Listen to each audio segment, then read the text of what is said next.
Buenas noches. Vamos a orar y vamos a comenzar. Padre, te agradecemos en esta hora por tu amor, tu misericordia.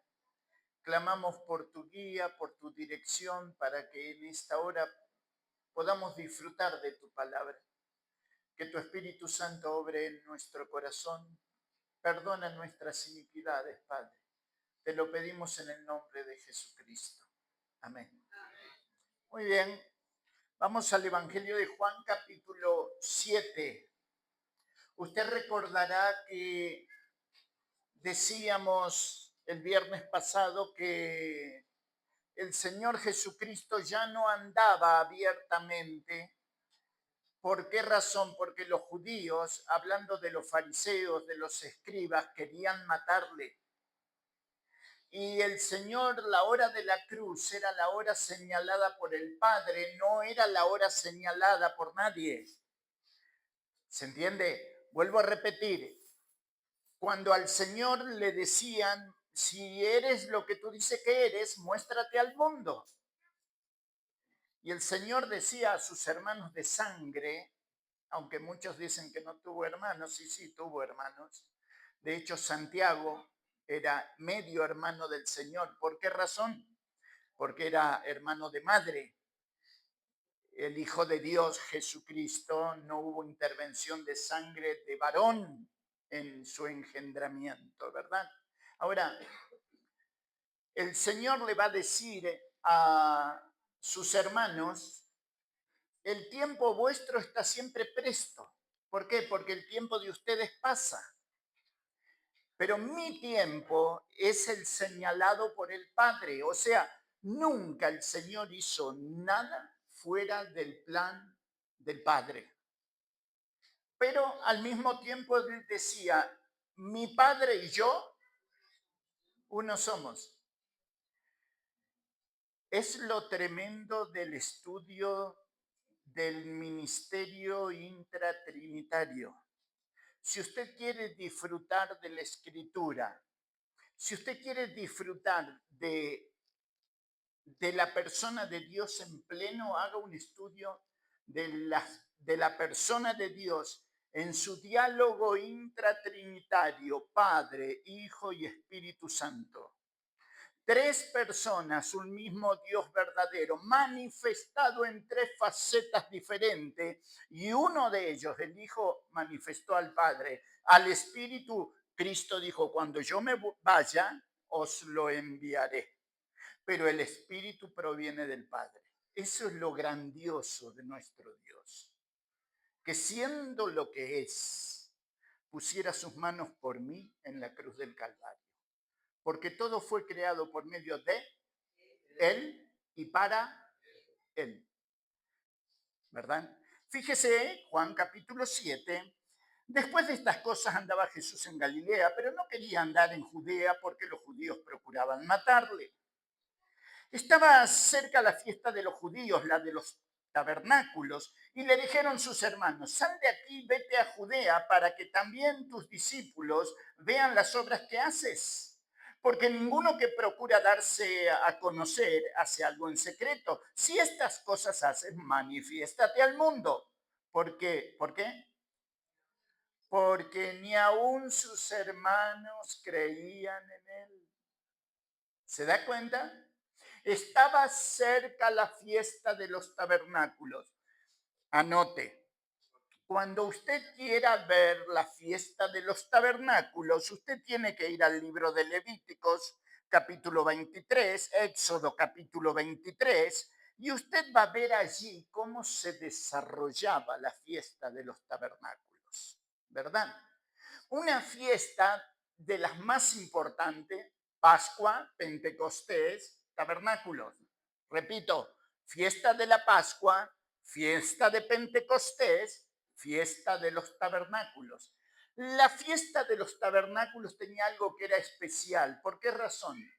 Porque los judíos, precisamente, en los tejados de sus casas o en los patios de su casa, la primera, en el desierto, fue la primera fiesta, hacían, ¿cómo le dicen acá? Carpa, choza, ¿cómo le dicen?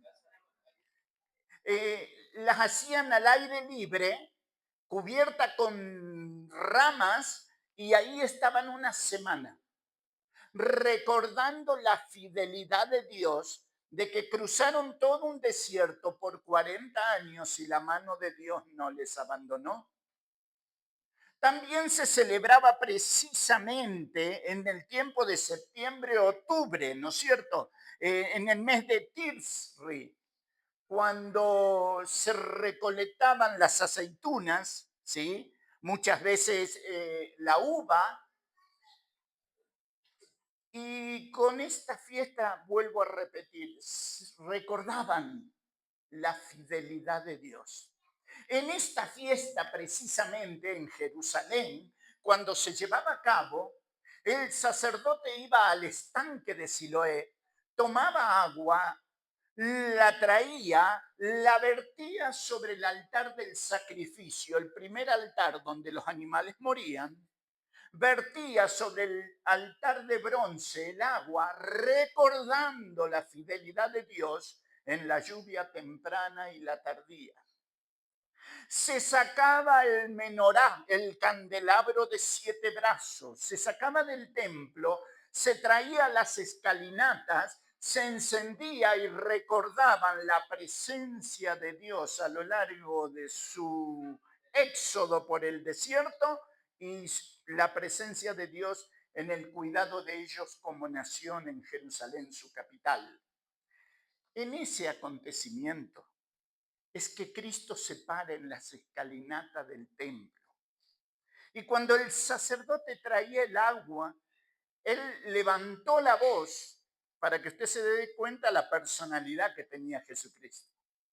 Si de repente a usted le hacen un dibujito de un Cristo así con falto de... No, no, no, ese no es Cristo. El Cristo de la Escritura es un hombre de carácter. ¿Se acuerda cuando hizo el manojo de cuerdas? Trate de sacarle una foto a ese Cristo. Toma un manojo de cuerda y echó del templo a los cambistas y a los que vendían palomas, les dijo: ustedes hicieron de la casa de mi padre cueva de ladrones, y los agarró a latigazos en el templo. Ese es el Cristo de Dios, ¿verdad? Ahora, en esta fiesta de los tabernáculos, cuando todo eso sucedía, Cristo se para y dice: el que cree en mí, de su interior correrán ríos de agua viva. ¿Se acuerda que decíamos el otro día? Pero cuando el menorá se encendió, Cristo dice: yo soy la luz del mundo, el que me sigue no andará en tinieblas, sino que tendrá la luz de la vida. Y ellos entendieron. ¿Por qué razón? Porque en el tabernáculo del testimonio en el desierto, la carpa de campaña en el desierto, la única luz que brillaba dentro del tabernáculo era el candelabro, símbolo de la presencia de Dios. Cuando el candelabro se encendió, Cristo se paró y les dijo: yo soy la luz del mundo. Ya no del tabernáculo, del mundo. El que me sigue no andará en qué, símbolo de la ignorancia. La luz, símbolo del conocimiento y la vida. La ignorancia, el símbolo es precisamente la tiniebla, ¿verdad? Ahora, fíjese su Biblia, dice,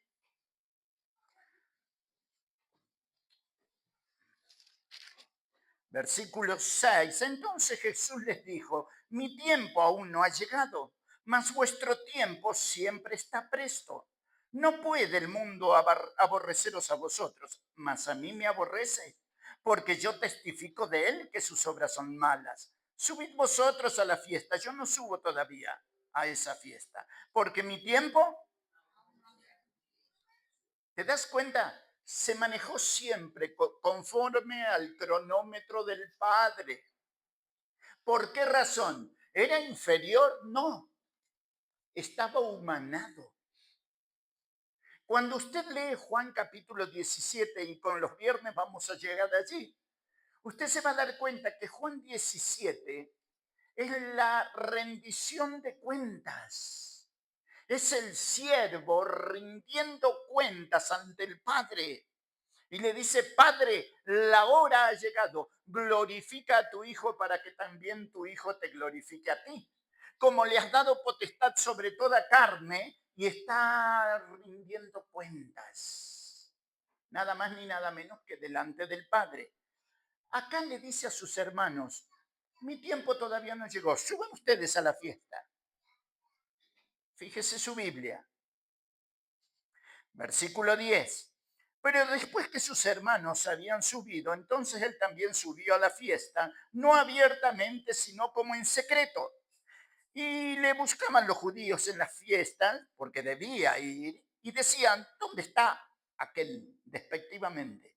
Y había gran murmullo acerca de él entre la multitud, pues unos decían, es bueno, pero otros decían, no, sino que engaña al pueblo.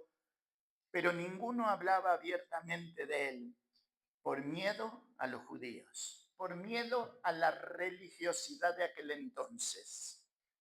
Cuando alguien recibía el beneficio de la sanidad, usted se acuerda, el hombre de 38 años, ¿verdad? Que estaba postrado junto al estanque cuando el Señor le dijo, levántate y anda. ¿Qué tuvo que hacer? Levantarse y andar. Y le dijeron, es día de reposo, no te es lícito, y pobrecito, ¿verdad? Y como siempre les digo a ustedes, que Dios nos guarde y nos libre del legalismo, de eso de que ahora sos cristiano hasta tenés que cambiar de cara. Todos en fila. Salí de la esclavitud del pecado para ser esclavo de este que no conozco. ¿Qué Biblia leen, mis queridos? Libre en Cristo. Libre en Cristo. Y cuando escuchas de la libertad en Cristo, hasta la cara cambia. Porque Él te hizo libre. Cuando alguien te quiere esclavizar, avísame. Mira tu Biblia. Mira tu Biblia lo que dice. Verso 14. Más a la mitad de la fiesta subió Jesús al templo y enseñaba. No es que se escondía. No era la hora.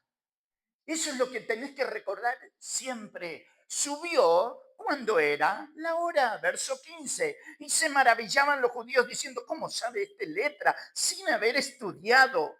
Jesús respondió y dijo, mi doctrina o mi enseñanza no es mía, sino de aquel que me envió. ¿Quién le había enviado?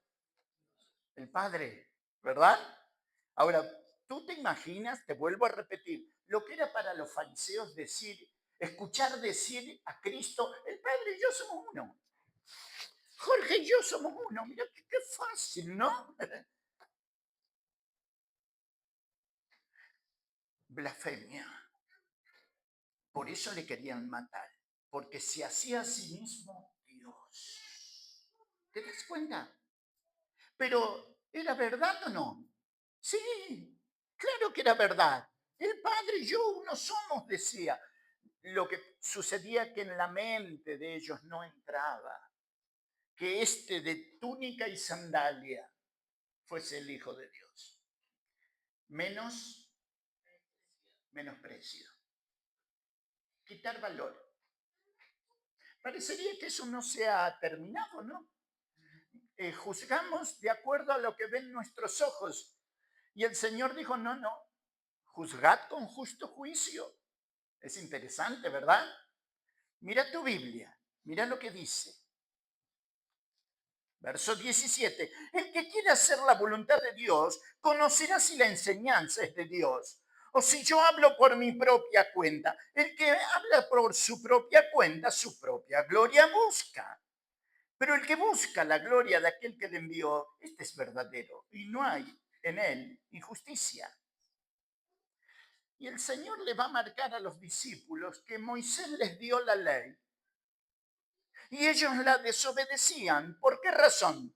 Verso 19, ¿no os dio Moisés la ley y ninguno de vosotros la cumple? ¿Por qué le va a decir esto? Porque procuráis matarme. Respondió la multitud y dijo, demonios tienes. Fíjese lo que es este insulto. Decirle al Hijo de Dios, demonios tienes, es una blasfemia terrible. Ustedes recuerdan que el Señor, cuando hacía los milagros, los hacía en el poder de ¿quién? del Espíritu Santo, atribuirle un milagro hecho por el poder del Espíritu Santo a Belcebú o Satanás o el dios de las moscas o el príncipe de las tinieblas, es una blasfemia que el Señor va a decir no tiene perdón. Ni en este siglo, ni en el venidero. Mis queridos, cuidado. Porque nosotros somos de decir, no, y tomamos conclusiones personales. Mis queridos, cuidado con la palabra y con el Dios de la palabra. Él va a decir, la blasfemia contra el Espíritu Santo no tendrá perdón, ni en este siglo, ni en el venidero. ¿Por qué razón? Porque los fariseos decían, tú haces milagros en el poder de los demonios.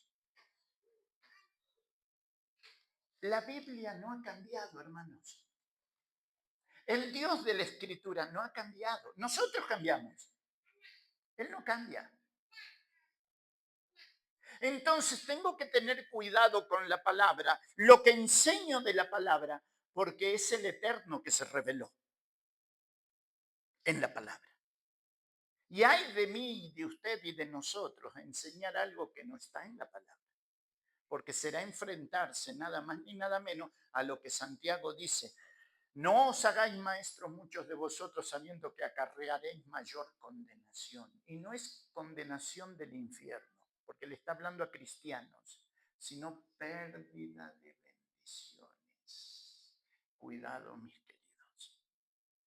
Yo puedo decir en un sermón, creo personalmente esto, y está bien decirlo porque es mi postura, pero cuidado cuando enfatizamos esto es así porque yo lo... Cuidado. Es el Eterno que se revela en las páginas de las Escrituras. Mire su Biblia. Versículo 25. Decían entonces unos de Jerusalén, ¿no es este a quien buscan para matarle? Ya andaba en la fiesta de los tabernáculos. Ya estaba caminando entre ellos. Ya estaba enseñando en el templo. Verso 26. Pues mirad, habla públicamente y no le dicen nada. ¿Habrán reconocido en verdad los gobernantes que este es el Cristo? Eso es lo que la gente pensaba. La gente común y corriente. Verso 27. Pero este sabemos de dónde es. Mas cuando venga el Cristo, nadie sabrá de dónde sea. ¿Verdad o mentira? ¿Se da cuenta? ¿Se sabía de dónde iba a venir el Mesías? Claro. ¿De dónde iba a venir? ¿Qué pasaje de las Escrituras? Miqueas 5:2, y tú, Belén, pequeña para estar entre las familias de Judá, de ti me saldrá el que será Señor en Israel. Préstele atención. ¿Qué dicen ellos? Nadie sabrá de dónde sea. ¿Cómo no? Miqueas 5:2 te dice hasta dónde van a ser. Mire su Biblia. Verso 28.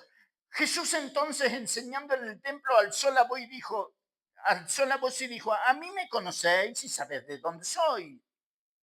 Y no he venido de mí mismo, pero el que me envió es verdadero, a quien vosotros no conocéis, pero yo le conozco, porque de él procedo. Él me envió. Yo vuelvo a repetirles, yo creo que les daba sarpullido a los fariseos cuando escuchaban eso. Yo vengo de él me envió. Eso estaba diciendo en el templo. ¿Usted se imagina lo que era para los fariseos? Una terrible blasfemia, según ellos. Pero les estaba diciendo una verdad tan tremenda. Ahora, por favor, deje su ropita occidental, con un repito, póngase la túnica. Vámonos a Jerusalén. Quiero verte de túnica. ¿No serías fariseo? Varones que están acá, mírenme, a ustedes les hablo. ¿No serían ustedes uno de los escribas y fariseos? ¿No sería yo? Yo creo que ya tendría una bolsita con piedra en la manito, acá guardadita. Mira la túnica que tiene, una túnica de una sola costura. Anda en sandalia. Y me vas a decir que, oh, de Dios vengo. ¿Sabes por qué te digo esto? Porque cuando uno se mete en la historia bíblica, dejas de tirar piedra a todos los que están dentro de la historia y tú te haces carne en la historia bíblica. Y tú te das cuenta que seríamos unos fariseos terribles. Porque no lo reconoceríamos como el Mesías. Bendito el Hijo de Dios que quiso en gracia perdonar mis pecados, me dio su Espíritu Santo, me dio esa fe para que yo pudiese creer en Él, porque yo estaba muerto en mis delitos y pecados. ¿Y usted? También. Es la gracia inmerecida. Por eso es que le digo siempre, a libertad nos llamó Dios, no esclavitud. Porque no podía ni siquiera creer en Cristo. Él produjo en mi interior el querer como el hacer por su buena voluntad. ¿Se da cuenta? La vida cristiana, mis queridos, es la más hermosa de todas las vidas cuando se vive en la conciencia de quién es el que te redimió, te perdonó, te sentó en lugares celestiales, te dio vida, te hizo cercano cuando estabas muerto, te dio dones, te colocó en el cuerpo. ¿Cuántas cosas más te dio? ¿Te das cuenta? No te vuelvas a esclavizar en la esclavitud del legalismo, líbrate de él. Mira lo que dice tu Biblia, verso 25. Decían entonces unos de Jerusalén, ¿no es este el que buscan para matarle? Mirad, habla públicamente. Versículo 28. Jesús entonces enseñando en el templo alzó la voz y dijo, a mí me conocéis y sabéis de dónde soy. Verso 29. Pero yo le conozco al Padre porque de él procedo y él me envió. Entonces procuraban prenderle, pero ninguno le echó mano. ¿Sabes por qué ninguno le echó mano? Porque aún no había llegado la hora. ¿Te das cuenta? Verso 32. Los fariseos oyeron a la gente que murmuraba de él estas cosas y los principales sacerdotes y los fariseos enviaron alguaciles para prenderle, la policía del templo. Vayan, préndanlo y tráiganlo. ¿Lo pudieron prender? No. ¿Sabes por qué?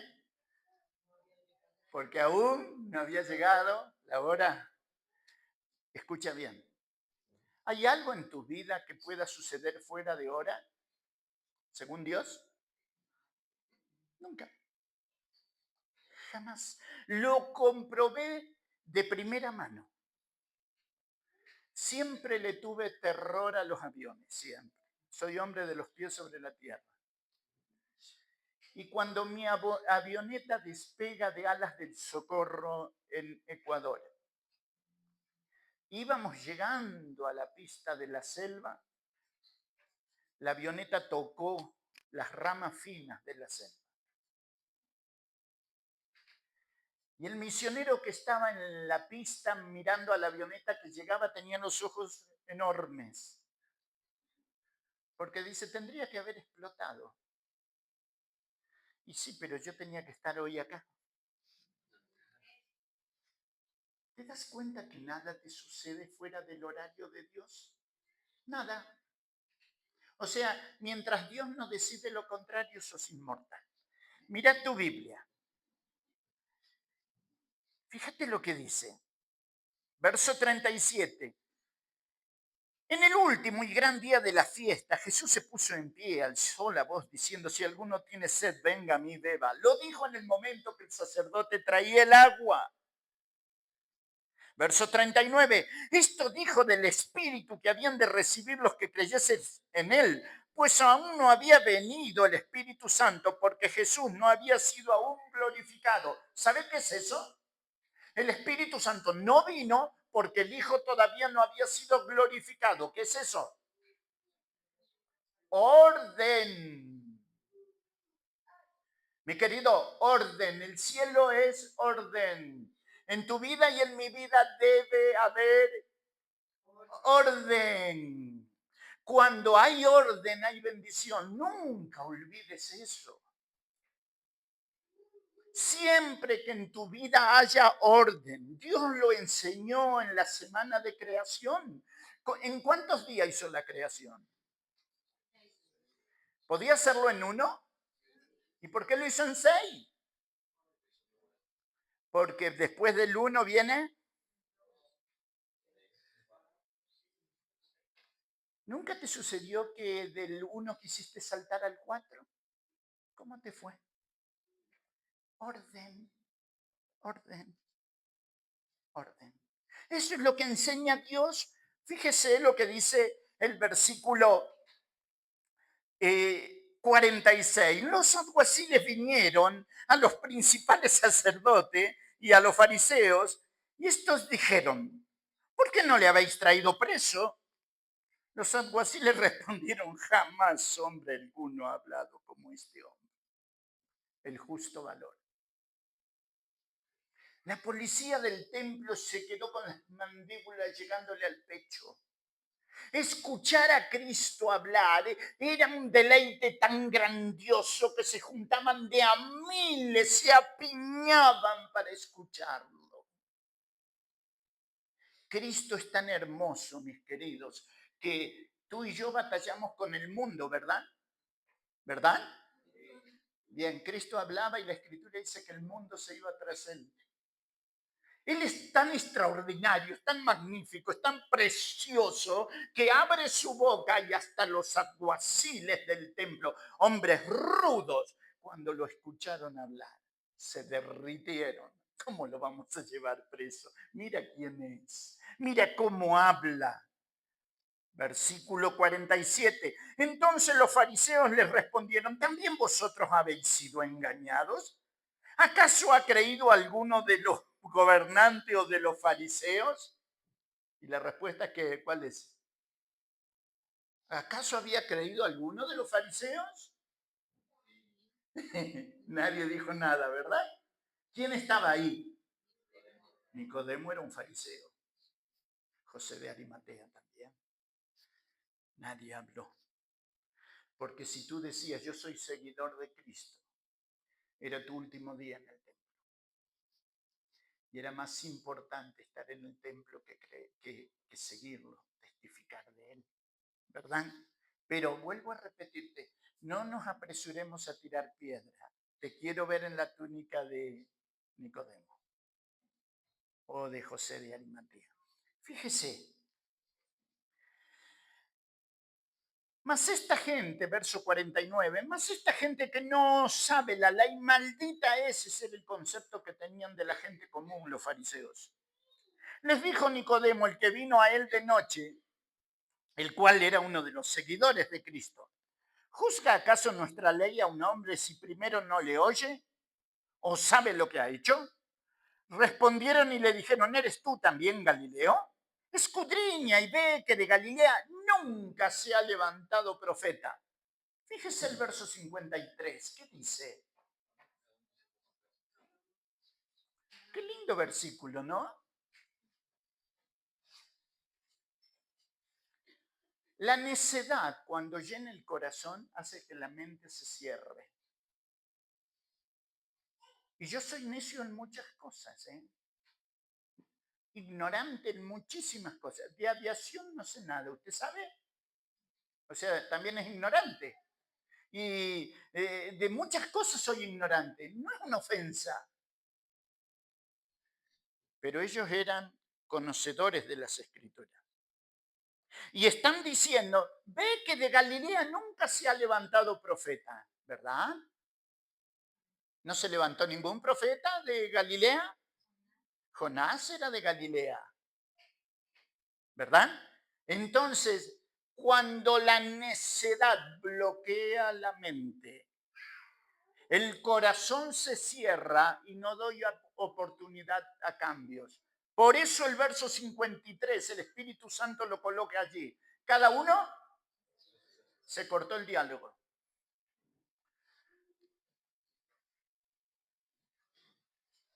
Se cortó el diálogo. Cada uno se fue a su casa. A mí me parece verlos caminando a su casa entrompados así. Cara de chico enojado porque no le dan su golosina. Cada uno se fue a su casa. En ignorancia, cortaron el diálogo y se fueron para tratar de ver cómo podían terminar con la vida del Hijo de Dios. Estamos recién en el capítulo 7, ya lo quieren matar. ¿Verdad?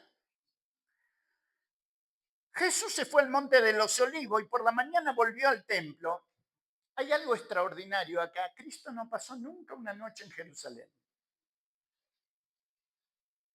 La que pasó en Jerusalén fue cuando estuvo preso. Qué tremendo. Díganme si no es extraordinario. Nosotros lo metimos preso a Dios. Dice la Escritura que fue por amor a nosotros. ¿Tú te imaginas si él pedía al Padre una legión de ángeles, lo que podía suceder en el templo esa noche?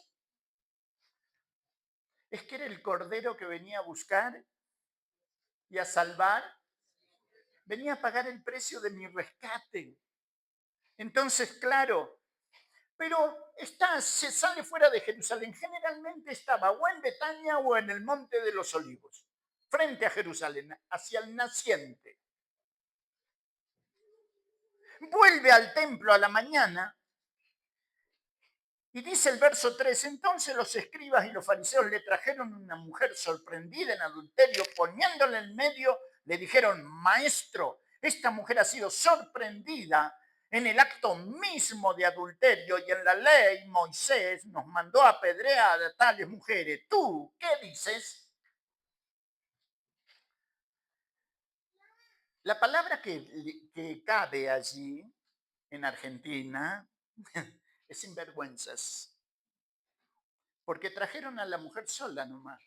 ¿Y el varón? A ella, solita. La tiran a los pies de Jesús. Cada uno ya tenía su piedra. La ley de Moisés, sí, manda a tales mujeres ser apedreada. ¿Tú qué dices? El único que podía condenar a la mujer pecadora era el Cordero de Dios que estaba sentado al frente de ella, porque Él es sin pecado. Entonces, Cristo, dice la Escritura,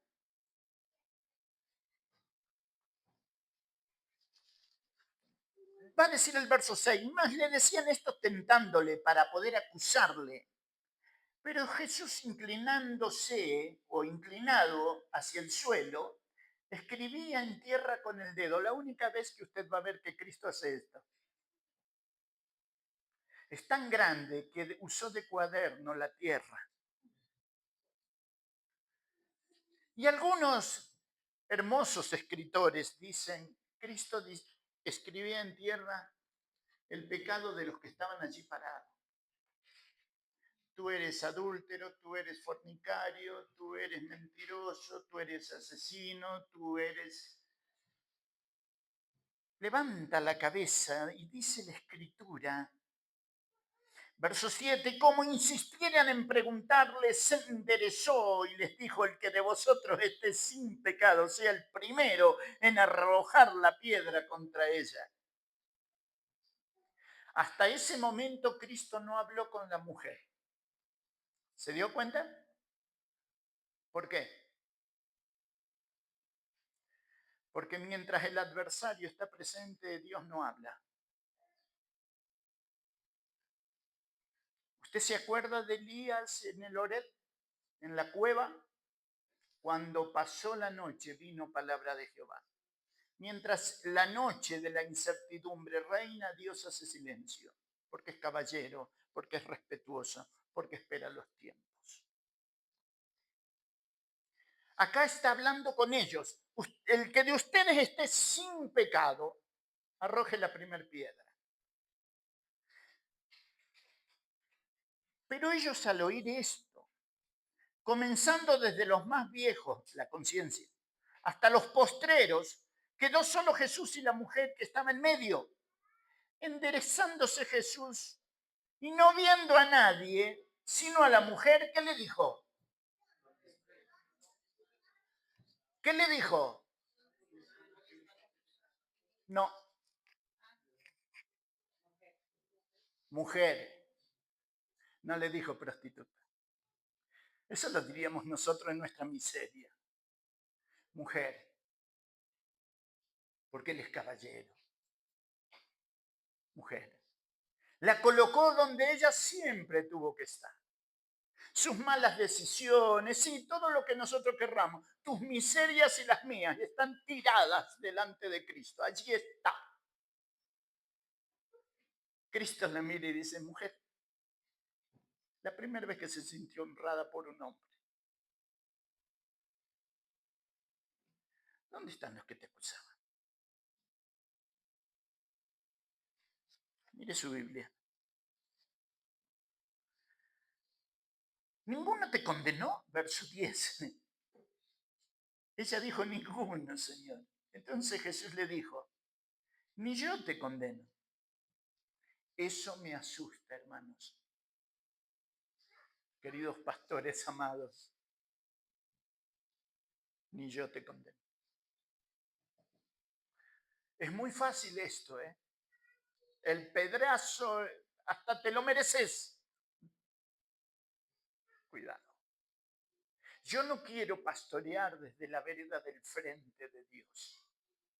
Quiero estar con Él, ver cómo Él ve, tomar decisiones como Él las toma. ¿Dónde están los que te acusaban? Mire que es una especie que existió, existe y existirá hasta el tiempo del fin, ¿no? Van a estar llegando a la eternidad y van a seguir con el dedito así porque para condenar está lleno el planeta. Ninguno, Señor, ni yo te condeno. Vete, condición. Ahí está. La gracia te hace responsable. No peques más. ¿A qué se refirió? No peques más en esto, en lo que caíste hoy. Porque acordate que te dije mujer, no te dije prostituta. Vete, la segunda oportunidad. ¿Usted se acuerda de alguien a quien Dios le dio la segunda oportunidad? Se lo mencioné recién. A Jonás le dio la segunda oportunidad. Vino palabra de Jehová a Jonás por segunda vez diciendo, levántate, ven y ve y pregona contra ellos porque su maldad ha subido delante de mí. Pero a Elías, ¿cuántas veces vino el ángel? Dice que comió, bebió y volvió a dormirse de Elías. Y vino el ángel de Jehová, lo toca y come, bebe, ¿por qué? Largo camino terrestre. Y sabes, en tu vida y en la mía, Dios va a venir muchas veces. ¿O te crees que no necesitas la segunda oportunidad? Sí, yo también. Todos la necesitamos. Y sabes, el Dios de gracia no te va a dar una, te va a dar 3, 4, 5. Y estaremos llegando a las playas de los cielos. Y sabes que todavía estaremos batallando con esta miseria que se llama Ovidio, naturaleza humana en nosotros. ¿Verdad? Vete y no peques más. Otra vez Jesús les habló diciendo, verso 12, yo soy la luz del mundo, el que me sigue no andará en tinieblas. Habían traído el candelabro. Y cuando la luz del candelabro brilló, la voz de Cristo se escuchó. Yo soy la luz del mundo, no son los escribas y los fariseos. Yo soy la luz del mundo. Y fíjese, cómo ya comienza a enfatizar con más firmeza quién era Él. El Padre y yo, uno somos. Yo soy la luz del mundo. Yo soy el agua de vida. Ya con firmeza. En los yo soy de Cristo comienzan a sonar con fuerza. Prepárese para el viernes que viene. Examen. ¿Sí? Estas cosas que les estoy repitiendo se las voy a tomar en examen. Algunos oral y otras escritas. Mejor oral o escrito.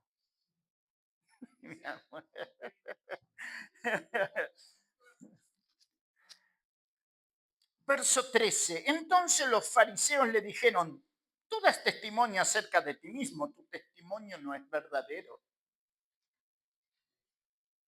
Respondió Jesús y les dijo, aunque yo doy testimonio acerca de mí mismo, mi testimonio es verdadero, porque sé de dónde he venido y a dónde voy, pero vosotros no sabéis de dónde vengo ni a dónde voy. ¿De dónde venía? Del cielo. ¿A dónde iba? al cielo. Cuando usted lee el Salmo 24, mírelo, sin perder su lugar allí en Juan. Fíjese, el Salmo 24, mire lo que va a decir el salmista David, proféticamente hablando. Verso 7, ¿qué dice? Alzad puertas y alzaos vosotras y entrará ¿quién? ¿Quién es este Rey de Gloria? Jehová, el poderoso en batalla. Alzad puertas vuestras cabezas y alzaos vosotras puertas eternas. ¿Y quién entrará? ¿Quién es este Rey de Gloria? Bien, versículo 7 hasta el verso 10 se cumple esta profecía el día en que Cristo es entronizado en la gloria del Padre. Cuando después de morir por mí y por usted regresa a casa, ¿se acuerda que los discípulos estaban sobre el monte de los olivos mirando al cielo? Que los ángeles dijeron, varones galileos, ¿por qué estáis mirando al cielo? Este mismo Jesús que ha sido tomado de vosotros al cielo, así vendrá como le habéis visto ir al cielo. Pero esto que está diciendo el Salmo 24 sucede de la bóveda celeste para arriba. Ni usted ni yo pudo estar allí. Pero sí el Espíritu Santo nos deja este pasaje. Alzad puertas vuestras cabezas y alzaos vosotras puertas eternas y entrará el Rey de Gloria. Las puertas celestiales se abrieron el día en que el Hijo volvía a casa. ¿Usted se imagina lo que era eso? ¿Qué siente usted cuando su hijo viene a casa? ¿Qué siente? Qué lindo, ¿no? Ahora imagínese usted por un instante, no le voy a pedir que se ponga la túnica de Dios, pero piense en el padre viendo que el hijo vuelve a casa, porque dice la escritura que fue levantado de la tierra, se separó, una nube lo envolvió y se lo llevó a la casa. Cuando el padre ve al hijo llegar a la casa, usted recuerda en el padre del hijo pródigo, ¿verdad? ¿Qué hizo cuando vio que el que venía era su hijo? Corrió y le abrazó y lo envolvió en su manto, porque el hijo volvía en su miseria. Este es un hijo que vuelve siendo el vencedor de la muerte y del que tenía el imperio de la muerte. Este es el diablo. Vuelve en lo máximo de la victoria. Vuelve para sentarse a la diestra del Padre y las puertas eternas se abren. Desde el trono se escucha. ¿Quién es este Rey de Gloria? No es porque no supieran quién era, sino porque escuchar el nombre de quién es hace que el cielo cambie. Jehová el fuerte y valiente, Jehová el poderoso en batalla. Mis queridos, ¿alguna vez fuiste al Getsemaní? ¿Verdad? Ahí paramos. Mi querido, prensa de oliva significa. Cuando se celebra la Pascua en Jerusalén, en Israel, es tiempo de luna llena. El Hijo de Dios va al Getsemaní.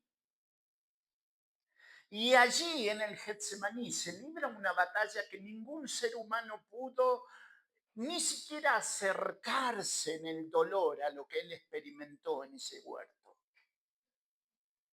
Lucas, el evangelista, por ser médico, él dice que el sudor de Cristo era como grandes gotas de sangre que caían hacia la tierra. Se abrían los poros por el dolor. Y dice Lucas que un ángel descendió del cielo para fortalecerle.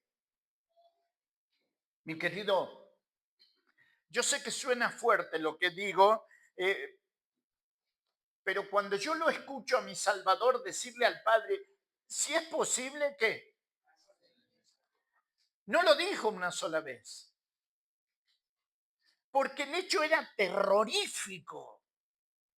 Y dice Lucas que un ángel bajó para fortalecerle. ¿Qué le dijo? Y yo creo que le dijo lo que dice Hebreos, que por el gozo puesto delante de él sufrió la cruz. Yo creo que el ángel en la solemnidad de un ángel ante la presencia de su creador, porque es su creador humanado el que está allí, le dijo, vamos Cristo, es un poquito más, es un poquito más. Faltan los clavos de 25 centímetros. Falta la flagelación, te van a sacar toda la espalda. Un poquito más. Por el gozo puesto delante de él, sufrió la cruz. Eso es lo que él hizo por nosotros, mis queridos. Por eso la vida cristiana, nosotros miramos y decimos, gracia, es un regalo de gracia. Nunca lo mires desde la tierra, míralo desde el cielo. Y mira cómo el Padre observa al Hijo siendo flagelado por mí, crucificado por mí, lanceado por mí en su costado. Para que yo hoy diga, la salvación es gratis. No, no es que es gratis. Al Padre le costó la muerte del Hijo. Fíjese, por favor, su Biblia.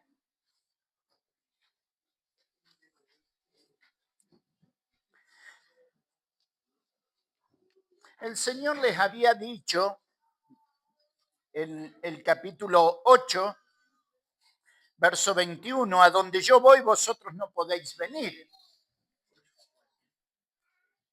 ¿Verdad? Y comienza a desenvolverse un diálogo que se va poniendo cada vez más tenso, precisamente porque Cristo va diciendo quién es Él. Va marcando con la verdad de la palabra acerca de quién era Él, y los escribas y fariseos en una oposición tan drástica, tan dura, que lógicamente detrás está el diablo, que es el padre de mentira, que lo que quería era el escándalo. La palabra escándalo es la palabra tropiezo. Y lo que quería el enemigo, usted recuerda, la mujer pecadora, se la tiraron a los pies para tentarle. Cuando vinieron y le dijeron, ¿es lícito dar tributo a César? Para tentarle. Siempre el diablo vino, siempre, siempre. No fue nomás la tentación donde vino y lo atacó. No, no. Cuando le mostraron el denario, Cristo les preguntó, ¿tenéis un denario? Y en el denario estaba la imagen del César y del otro lado la inscripción que decía el divino César, la inscripción. ¿Y qué le dijo Cristo? Denle al César lo que es de César y a Dios lo que es de Dios. Nunca pudieron tomarle por sorpresa en nada. Número uno, porque es Dios. Número dos, porque es irreprensible. Número tres, porque es impecable. Es el Cordero de Dios que venía a quitar el pecado del mundo. Ahora, mis queridos, en su ministerio público, Jesucristo, yo lo miro a él como hombre, en su naturaleza humana, y es un temple tan extraordinario, tan maravilloso. ¿Saben por qué? Y haga usted la prueba. Vea los encuentros de Cristo con los fariseos y trate de pensar cómo actuaría usted si hubiese estado en lugar de él. ¿Cómo hubiese actuado ante esta actitud o aquella actitud adversa, irrespetuosa, irreverente que tuvieron hacia él? ¿Cómo hubiese actuado? Y le digo, usted va a ver a Cristo y se va a dar cuenta que cuando Cristo dijo que él era manso y humilde, era eso. Manso y humilde. Ejemplo. Mire su Biblia para que usted se dé cuenta. Capítulo 8, verso 41. Mire lo que dice su Biblia. Cristo les dice a los fariseos, vosotros hacéis la obra de vuestro padre. Entonces le dijeron, nosotros no somos nacidos de fornicación. Un padre tenemos que es Dios. ¿Qué le dijeron? Le dijeron hijo de madre soltera. Lo insultaron.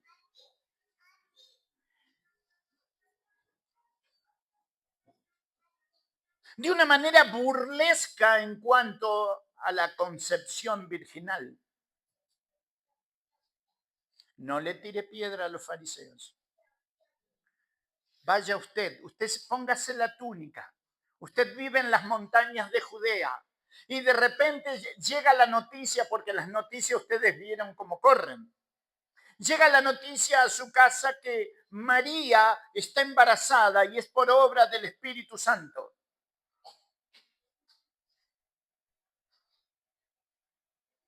¿Usted lo cree? ¿Usted es fariseo? ¿Qué diría usted? Lo que dijeron acá, ¿verdad? Vosotros hacéis la obra de vuestro padre, le dice Cristo, refiriéndose a quién. Entonces le dijeron, nosotros no somos nacidos de fornicación, un padre tenemos que es Dios.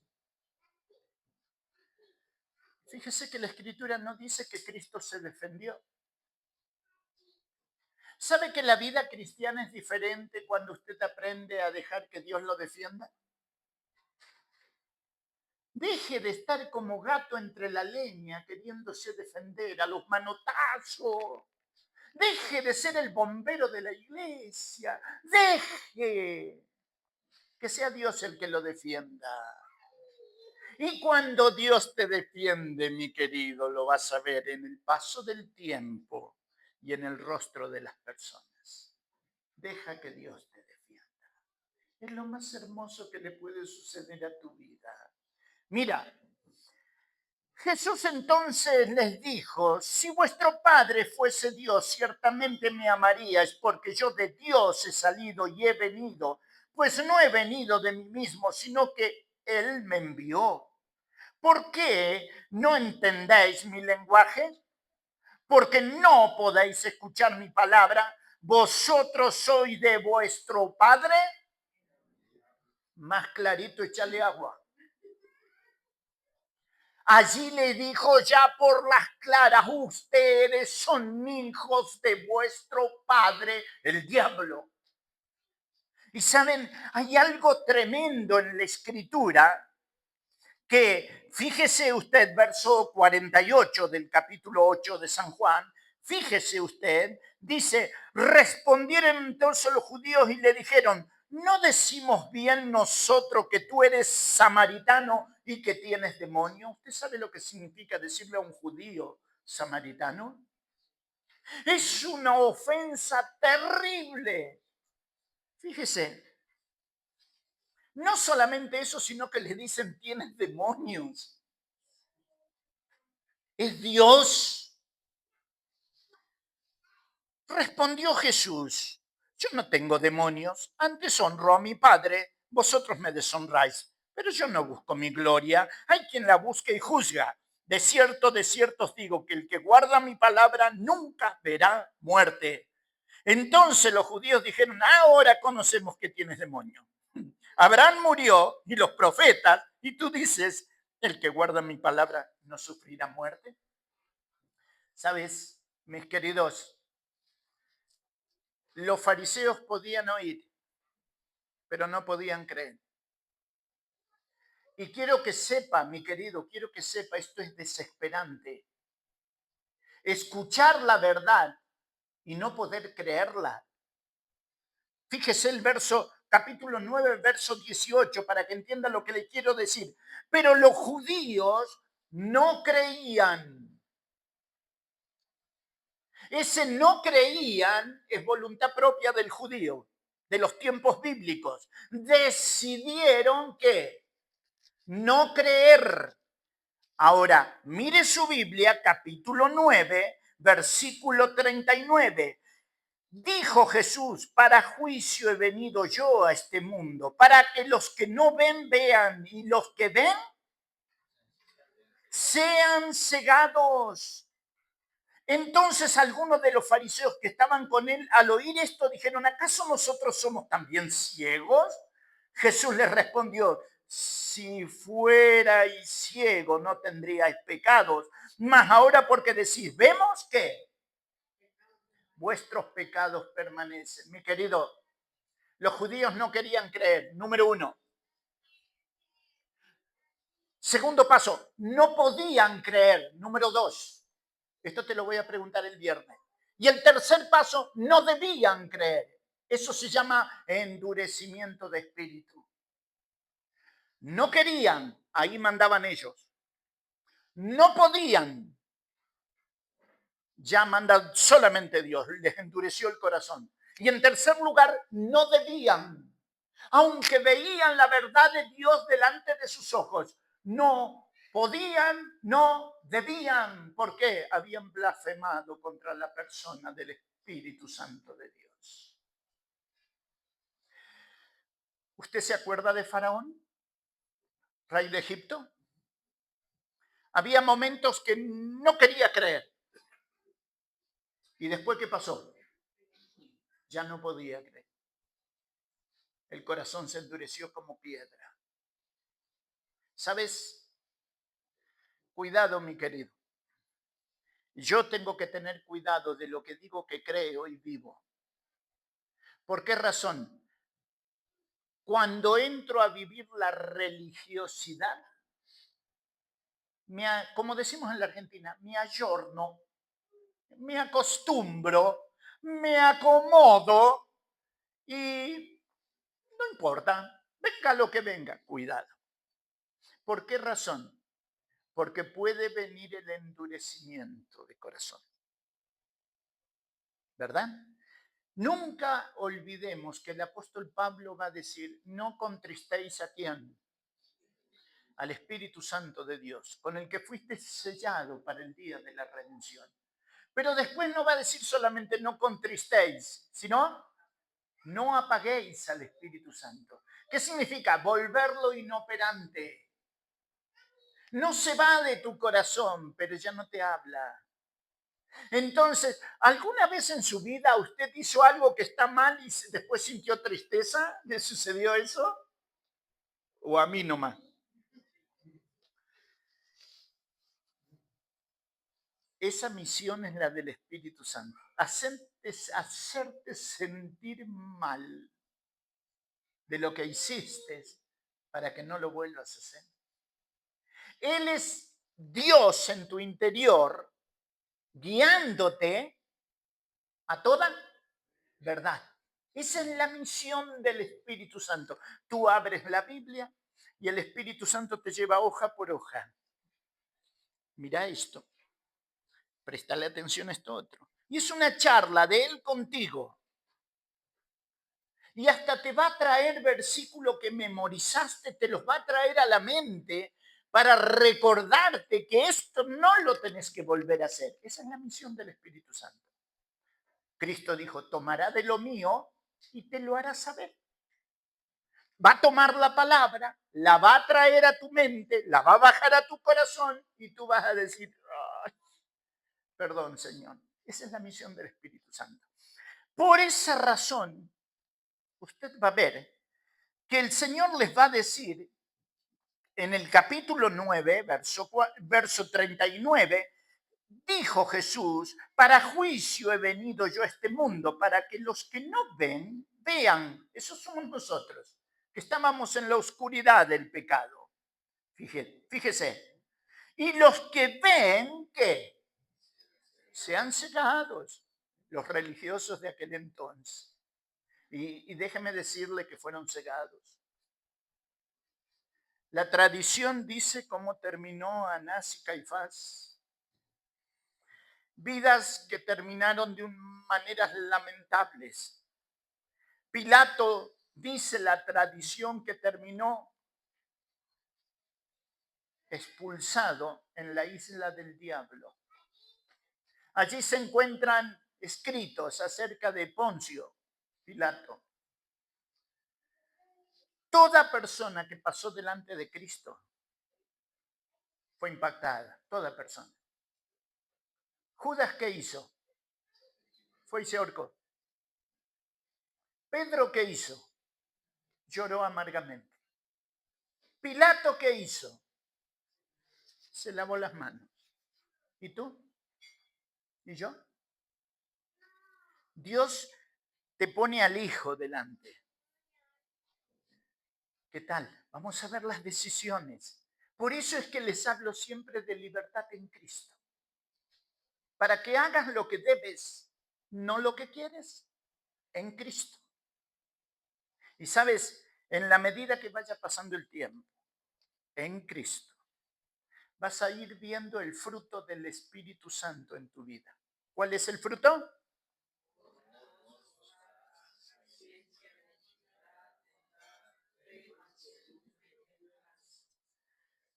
Los tienes a todos, ¿verdad? ¿Cuál te falta? ¿Te falta amor? ¿Gozo? Paciencia. Benignidad. Y te pones a chequear y decís, uy, me faltan un montón. Volvamos a empezar, ¿verdad? Pero déjeme decirle que a lo largo de los años de vida que Dios le da en este mundo, ese fruto se va a ver. Porque Él lo hace, no lo hace usted ni lo hago yo.